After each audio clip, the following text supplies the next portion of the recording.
Noisevox.org. It is another edition of Noisevox's FaceTime, and we're at one of our favorite spots in Williamsburg. It is Luckydog, a place that's especially nice when the weather gets warmer, and that's what it is these days. And I'm super excited because I hold in my hand certainly one of my favorite records of the last couple months. It is the latest from Lotus Plaza. It is called Spooky Action at a Distance. I cannot encourage you guys enough to check it out if you haven't heard it yet. And the man behind it all, Lockett Pundt, a guy who I haven't seen in quite a long time, joins us now. Good to see you, man. Yeah, good to see you too. So, but first things first, let me ask you about the tour, because you guys are just out a week or so, Yes, right? Since Friday was our first show in Chicago.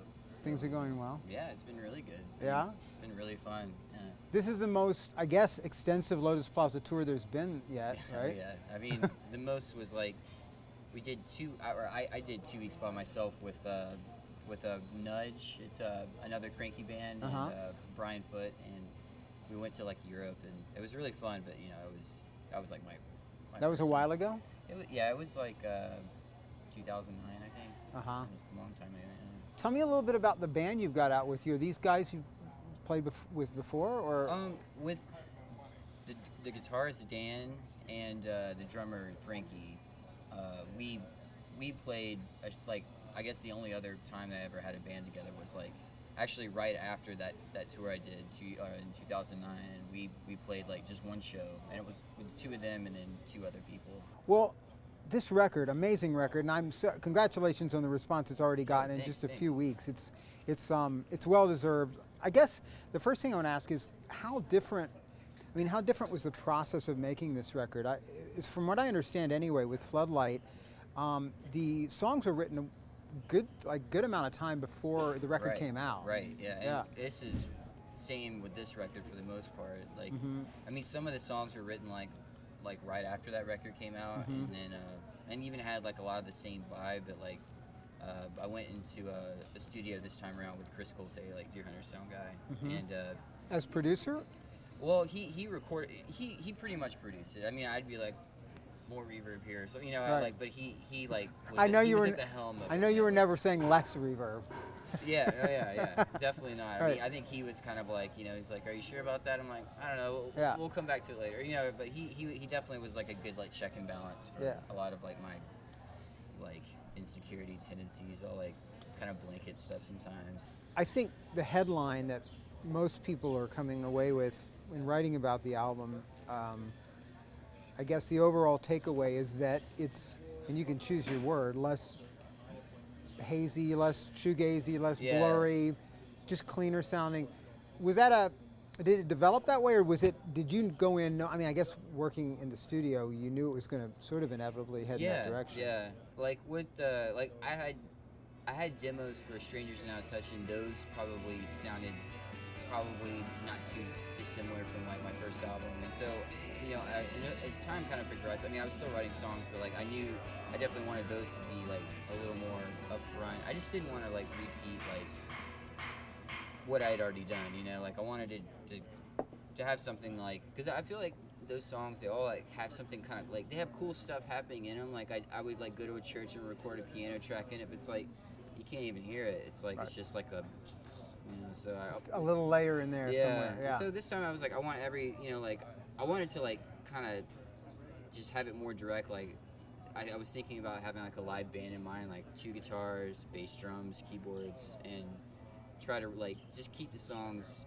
minimal in that way, like just like where everything's 100% like doable live. I just didn't want to like repeat what I had done already, you know, and like and it's like I like writing pop songs, like I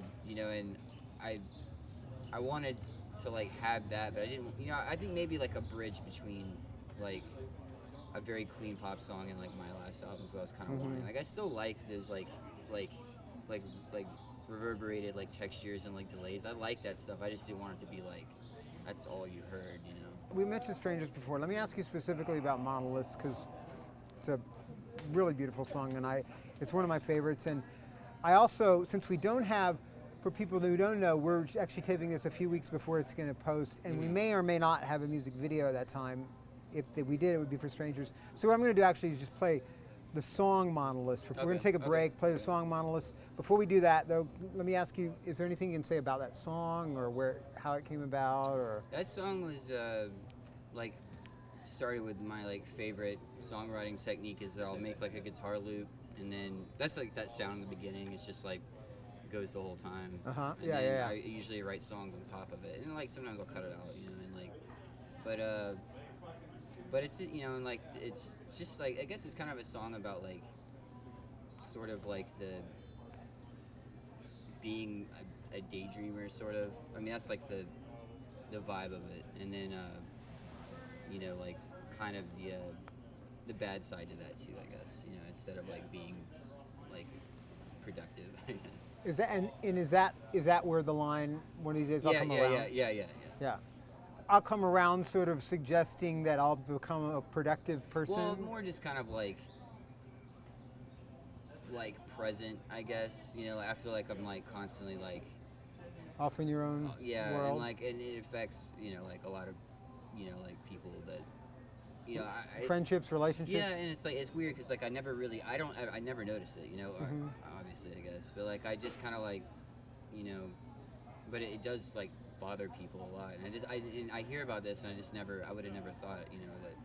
It's interesting. I can see how people have that impression if they see you on stage or first meeting you, but both in the Deer Hunter, the time I spoke to you with Deer Hunter, and certainly now. I mean, I don't.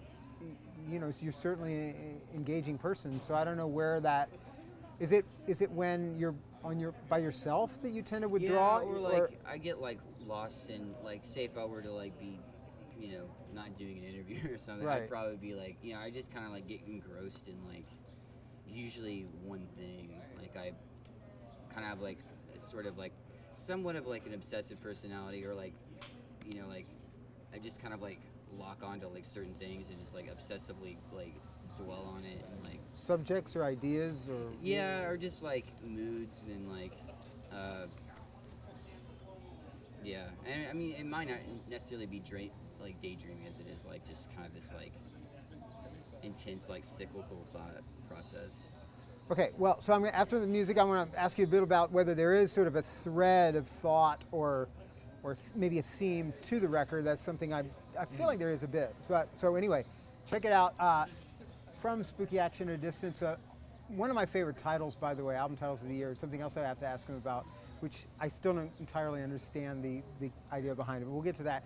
So check it out. This is Monolith, Lotus Plaza, and we'll be back with more from here at Lucky Dog with Lockett right after this.